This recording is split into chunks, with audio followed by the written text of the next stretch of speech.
Teori belajar kognitif menjelaskan belajar dengan memfokuskan pada perubahan proses mental yang digunakan individu dalam usahanya untuk memaknai dunia. Dalam perspektif kognitif, belajar berarti perubahan dalam struktur mental seseorang, menyediakan kapasitas untuk mendemonstrasikan perilaku-perilaku yang berbeda. A. Asumsi yang mendasari pembelajaran kognitif. B. Teori-teori belajar dalam konflik psikologi kognitif. 1. Teori belajar kognitif Weil dari Kuhn.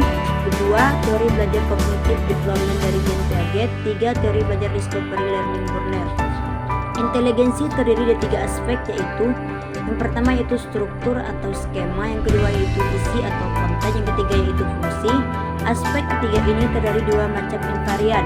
Yang pertama yaitu organisasi, yang kedua yaitu adaptasi. Adaptasi terbagi menjadi 2, yaitu asimilasi dan akomodasi.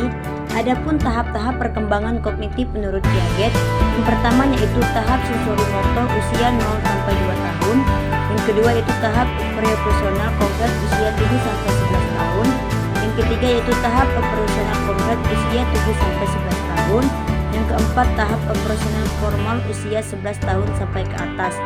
Piaget menjabarkan implikasi teori kognitif pada pendidikan.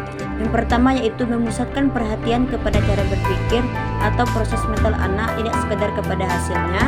2. Mengutamakan peran siswa dalam berinisiatif sendiri dan keterlibatan aktif dalam kegiatan belajar. Yang ketiga, memaklumi akan adanya perbedaan individual dalam hal kemajuan perkembangan. Yang keempat, mengutamakan peran siswa untuk saling berinteraksi.